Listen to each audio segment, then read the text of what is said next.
Oh my god.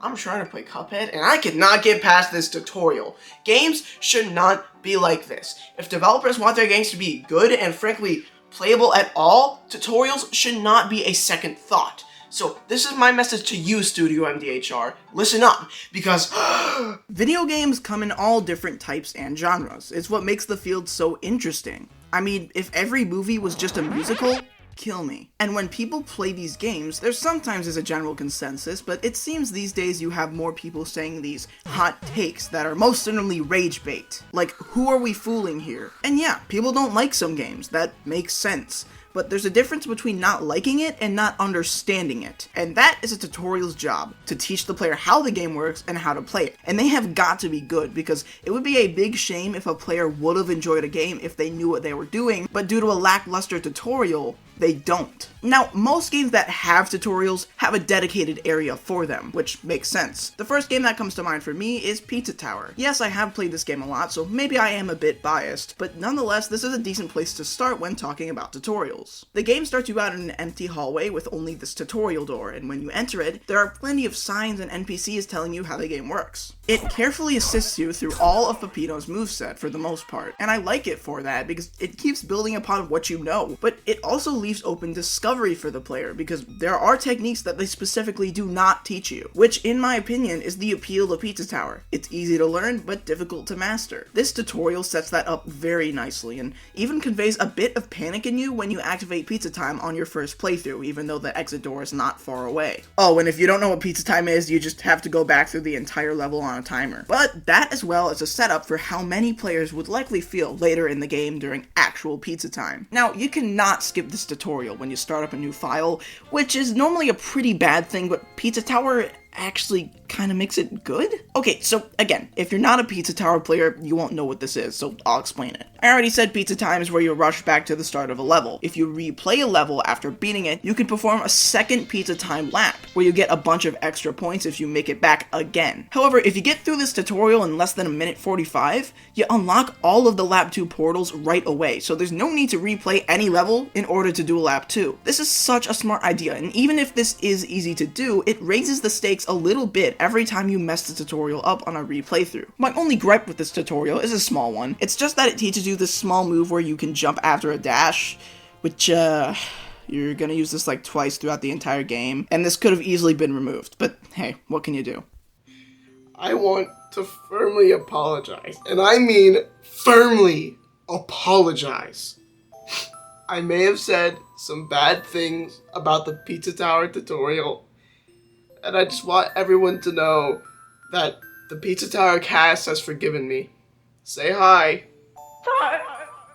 That was Peppino from the Pizza Tower Sage 2019 demo. Now, after you beat the tutorial, the first level is unlocked, dubbed John Gutter. This is basically a secondary tutorial. Without telling you anything else upright, it allows players to get used to Peppino's moveset in a very forgiving level. And this tutorial level combo is a great beginning to the game. But levels like this are kind of something I also want to focus on. Yes, many games have specific tutorials, but a lot of them also have tutorials throughout the first level. Let's take Kirby's Return to Dreamland, for example. Now, really every modern Kirby game does the same thing. Return to Dreamland, Triple Deluxe, Robobot Star Allies, all that, but it doesn't really matter. But basically, the tutorial is in the first level, and throughout it, there are signs telling you what button to press to perform the action on that sign. Now, Kirby games are known to be super easy, and that is shown here. The signs are obviously a very dumbed down way to teach the player how to control Kirby, but it is nice that you don't have to go out of the way to play a tutorial because this is just a regular Kirby level. There are more examples of this, however, like in everyone's favorite hit-or-miss series, Sonic the Hedgehog. Of course, it's tiring to mention Green Hill Zone to the Sonic fandom these days. It's practically brought back in every single game. Classic Sonic-wise, it's obviously in 1, it's in Mania, it's in Superstars, and it might as well just be in 2. I mean, it's called Emerald Hill Zone, but really, we all know what's hiding under that mask. My thing with Green Hill Zone is that it's not like the rest of Sonic 1. it's fun. Yeah, apart from this and Starlight Zone, Green Hill's fast-paced level design may have sold the game on everyone, with all the advertisements pushing how fast Sonic can go, but this is really one of the only 2 levels he can actually do that in. The other zones in the game, Marble Zone, Springyard Zone, Labyrinth, and Scrap Brain Zone, they're all more puzzle-oriented / platforming focused, so you can't really go fast in them. Starlight and the aforementioned Green Hill are more in line with Sonic 2's design philosophy, where you actually do keep getting propelled forward in every stage. Anyways, despite the inconsistent design philosophy, this is a pretty decent starting tutorial level. It teaches you the main controls and mechanics of the game, most notably the monitors that contain various power-ups, and of course the loop-de-loops, the main way of showcasing Sonic's speed in the game. Look, it's even on the American box art. Next up, I do want to quickly mention the Super Mario 64 Castle Grounds. This tells you the simple moves you have in one text box, saying press A to jump and B to attack. And it leaves you there, in this open area to figure it all out. There's even a little lake over to the side to show the player the swimming controls. Now, this isn't all that important to talk about nowadays, but it's hard to stress how insane this was in 1996 because, wow, it's 3D. I'm sure you heard that before. Yeah, it's tiring to say this, but Mario 64 was revolutionary. Well, it almost was, but Jumping Flash beat him to it. Seriously though, this is one of the most unique tutorials out there. Now, Bob-omb Battlefield could also be considered a tutorial, but I'm sure most players spent a lot of time in these castle grounds. And yet, I barely think about the castle grounds when I pass through it in 12 seconds on replaythroughs. But we're not done with Mario yet. Listen, I know I talk about Mario garbage a lot, but I really want him to show up at my wedding. Now, the castle grounds is definitely one of the most iconic starting locations in all of gaming. But come on, we know what number 1 is. It's 1-1 from Super Mario Brothers. I mean, come on, it's practically shoved in our faces every day. On TV, our mail, heck, even the street signs. However, Miyamoto was truly a genius while designing this level. You can go super in depth about how every tile in this level teaches the player something, and while I would like to do that, it's definitely not needed. There's really just a few important things here, like the first Goomba teaches you how to jump, and the mushroom tells you about power-ups, and it makes sure you collect it because it literally moves towards you. It's great. And while this isn't super basic like the other stuff, I was also always a fan of the fact that you can never get the invisible 1-up and skip the level in the sub-area, because the 1-up mushroom is too far to the right and you can't scroll the screen back left. But even with all of this careful planning, 1-1 still feels like a regular level, and is still super fun to run through and play. It fits with the rest of the game like a glove, and it's just genuinely insane to me how they pulled this off when no other game like this had ever existed. I know this is already said enough, but we got super lucky here. The game industry wouldn't be here without this game's impeccable design. It's truly a marvel. And those are some of my favorite tutorials in games, or just some of the ones that came first in my mind. But you might have noticed something, so I'm gonna ask you a question. What is similar about Mario, Sonic, Kirby, and Pizza Tower? Is it A, they all star red characters, B, they're all platformers, C, Waddle Dees, or D, I hate them? See, the answer is A, they're all red characters. Here's my justification. I'm colorblind. Yes, Mario, Sonic, Kirby, and Pizza Tower are all platformers. And you might think, wow, this guy is so lame. All he plays are platformers. I mean, yeah, I mostly play platformers. I kind of feel like they're the standard genre of video game, you know what I mean? But still, it doesn't mean I'm standard. My favorite snacks are saltine crackers and my favorite drink is water. Listen, I'm not done here. I only talked about platformers first because, like I said, they're kind of like the baseline genre of video game. But this applies to other genres too. You see, I'm one of those little gremlins who played Tears of the Kingdom before Breath of the Wild, so I likely won't get to playing Breath of the Wild for a long time, which is a shame because I know that first Breath of the Wild experience is awesome, but I did this to myself. Anyways, both of these games are more so 3D adventure games than platformers, and yet they still apply that first level is the tutorial mentality. Of course, I know less about Breath of the Wild, but I am aware that the Great Plateau is basically the tutorial, but it's still the first area. Same thing with the Great Sky Island in Tears of the Kingdom. Now, I still haven't actually beaten Tears of the Kingdom, so I wouldn't replay it, but if I did, the Sky Island seems like it would be fun to zoom through, just because I know all the ins and outs of the area now. And again, I don't know too much about the Great Plateau, but I'm sure it has a great personality. So, yeah, great. Not only platformers can mold a tutorial into the first area without directly telling you everything you need to know, but there is one other genre that I do want to talk extensively about. RPGs. Now, let me say quickly here, I'm not a huge RPG fan. I'm a semi-fan of Pokemon, and I like Mario RPGs, and that sounds dumb, because, oh, of course you like Mario. But really, I like RPGs where in battle you actually do things. In a game like Octopath Traveler, for example, I just feel like I'm pressing buttons. I like the action commands in the Mario RPGs, and I like the catching part of Pokemon. So I may be a bit harsh here on RPG tutorials, but it's worth talking about. Because tutorials in these games, ooh boy. So normally in RPGs there's a lot of text, and I like to skip it because boring. The only RPG I didn't skip any dialogue in was Thousand Year Door, because that game actually has interesting writing. But in most RPGs, they teach you how to play the game with so much dialogue.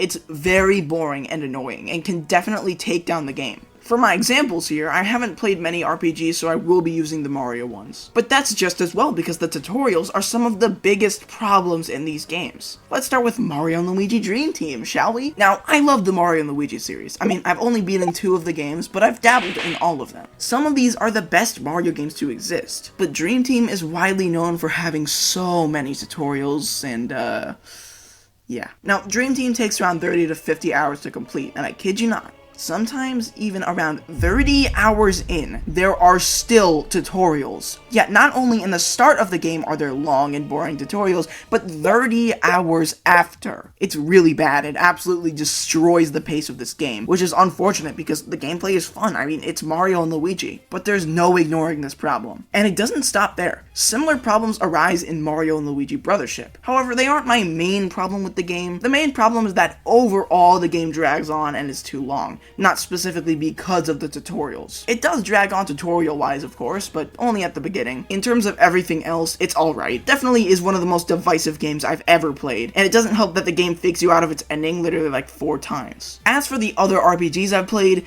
they don't have bad tutorials, but the fact that you can't skip them, especially in these 2 Mario and Luigi games, it kills their replayability for me. I usually don't replay RPGs anyway, just because of their long runtime, but yikes. However, that does bring up another thing that I want to talk about extensively.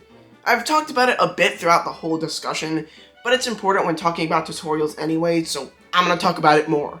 The fact whether you can skip the tutorial or not. This is an important thing to establish because no matter how good the game is, replayability is a key factor when reviewing a game. I've talked about replayability at length before, so I'm not going to go super in depth on this, but I know that at least when I replay a game that has a tutorial, I don't want to be taught the same thing over and over again. Now, having a skippable tutorial has some pros and it has some cons. The pros are simple. Replayability is benefited here. I mean, I don't want to be told how to play a game again when I already know how to play it. So this makes it easier to just get into playing a game without any of the filler. However, there might be some new stubborn players and they'll go, hey, wow, look at that, you can skip the tutorial? Heck yeah! And then get stuck on something simple and say, wow, this game kinda sucks actually. And obviously, we don't want that because like I said earlier, it'd be a shame for someone to pass on a game that they would have enjoyed if they weren't confused. There's a simple but effective usage of this in Kirby Superstar actually. Since the game has many mini-games and modes, it has to teach you how to play each one. But it first actually asks you, is this your first time playing, and if you want to learn about a specific move. I really like this approach,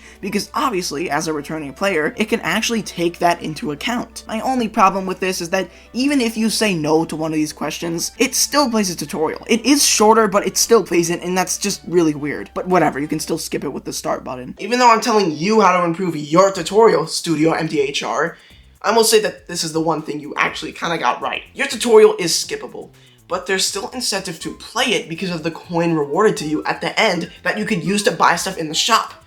But in the end, it doesn't even matter because your tutorial is ridiculously difficult! Speaking of difficulty, however, I feel like games these days are a little too easy. Maybe I'm just going insane, but I genuinely feel that video games just aren't as hard as they used to be. And I think the main reason for this are the extensive tutorials. Games just hold your hand so much now and have fallen into the trap of yellow paint, which means that they tell you where to go all the time and always point you in the right direction. This isn't necessarily about tutorials directly, but they're kind of a part of it, so I thought it deserved a mention here. Overall, tutorials are some of the most important things to consider when making a video game. If it's not a good tutorial, then it can cause some some players to drop the game, potentially missing out on a pretty fun experience. But too much can also be very bad, like we saw with the Mario and Luigi games I mentioned, and sometimes just with RPGs in general. It is important to find a good balance between pleasing returning players and new ones at the same time. And yes, that is difficult, but as a game dev, it's just one of those things that you have to do.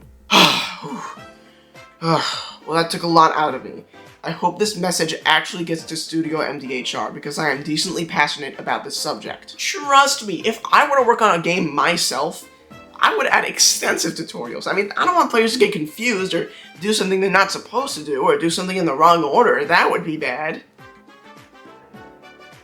Now all I have to do is wait for Studio MDHR to change their stupid tutorial.